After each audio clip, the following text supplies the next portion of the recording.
Well, this week we've been carrying on with the excavation of the burial ground, but one of the other exciting things we've just been discovering today, excavating today, is this 18th century cesspit, which has produced a whole selection of 18th century rubbish, which is to us quite valuable and exciting.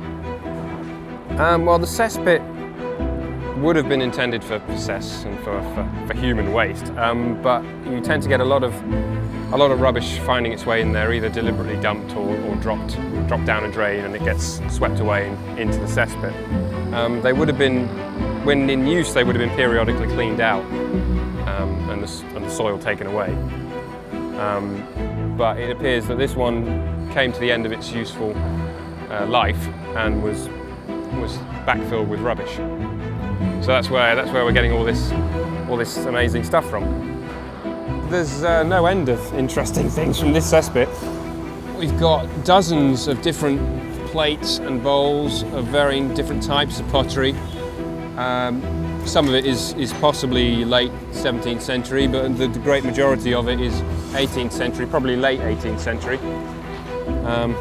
Some of these were broken within the cesspit. We've had a little go at trying to reconstruct that one. You can see the size of it, and we tried to put similar bits of pottery together, to help the specialists later on. But yeah, hopefully they can discover how many different items we have here, the date ranges, where they're from, what they were used for. We've had complete items as well. Lovely little jar here. I really love these bottles, late 18th century bottles. We've had about nine of these complete, but as you can see, they're quite obviously quite delicate. So it's quite a miracle that so many of them managed to survive intact. One of the surprising things we found in this cesspit was this, which is a gold coin.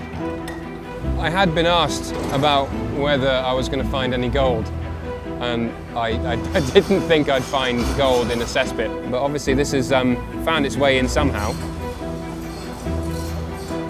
I assume it's not the sort of item you throw away, so I assume someone lost it, perhaps dropped it down one of the drains that fed into the cesspit. Being gold, it hasn't corroded, so it's very nice and clear, and it's a Portuguese coin. So it's found its way from Portugal to London. And you can see that it's, helpfully, it's got a date on it, which is 1721. So that fits with the rest of the material that's coming from the cesspit, 18th century. We know from historical maps and other sources that this corner of the burial ground, there was a building that was built immediately after the burial ground closed.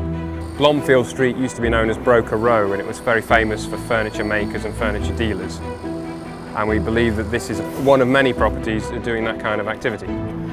It builds on the story, really. We have the burial ground behind me and below me as well, underneath the building. And then this tells the story of what happened once the burial ground had closed.